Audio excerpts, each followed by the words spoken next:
আমরা আমাদের ছোট ছোট বাচ্চাদেরকে, অনেকে আছে ছোট বাচ্চারা যদি নামাজ পড়তে না ওঠে, কোনো ভালো কাজ করতে বললে সেটা যদি না করতে চায়, মনে করেন কার্টুনে খারাপ জিনিস দেখছে বা কার্টুন দেখছে, আপনি বিরত রাখতে চান, অনেক অভিভাবক আছে বাচ্চাদেরকে এভাবে ভয় দেখায়, সাবধান করার চেষ্টা করে যে আল্লাহ গুনাহ দিবে, এই কাজ করিও না কেন, এটা করলে আল্লাহ গুনাহ দিবে, ওই কাজ করো কেন, ওই কাজ না করলে আল্লাহ নারাজ হবে। কথা তো ঠিক আছে, কিন্তু এভাবে বলতে বলতে বলতে বলতে ওই পিচ্চির কাছে আল্লাহ নামটাই এক সময় খুব অপছন্দের হয়ে যায়।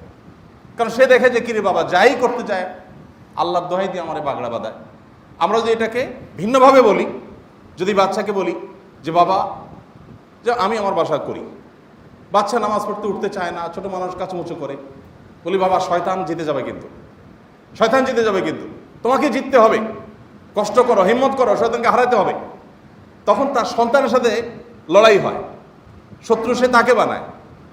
বাচ্চা কার্টুন দেখা ছাড়তেছে না, বাবা এটা দেখা যাবে না, এটা দেখলে শয়তান জিতে যাবে, কিন্তু শয়তানকে হারাতে হবে, শয়তান আমাদের শত্রু, তাকে খুশি করা যাবে না, তাকে জেতানো যাবে না, সে তোমার শেষ করতে চায়। শত্রু চিনাই না আমরা শত্রু বানাই আল্লাহ তাআলাকে।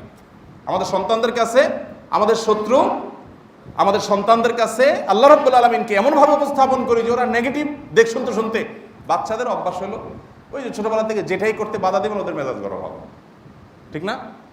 কিছু করতে যায়, কিরে বাবা যেটাই ধরি, কয় কি আল্লাহ নিষেধ করছে, যেটাই ধরি আল্লাহ নিষেধ কি বাচ্চার জন্য প্রযোজ্য আছে? আপনারা কে বলছে আল্লাহর ভয় দেখা যায় তারা এইভাবে সব সময় সব কিছুতে? আল্লাহর নিষেধ তো আপনার জন্য প্রযোজ্য, সে তো এখনো বালেগ হয় নাই, তাহলে আপনি আল্লাহর ভয় দেখায়া পুরো আল্লাহকে তার কাছে আপনি ভিলেন বানাচ্ছেন কেন?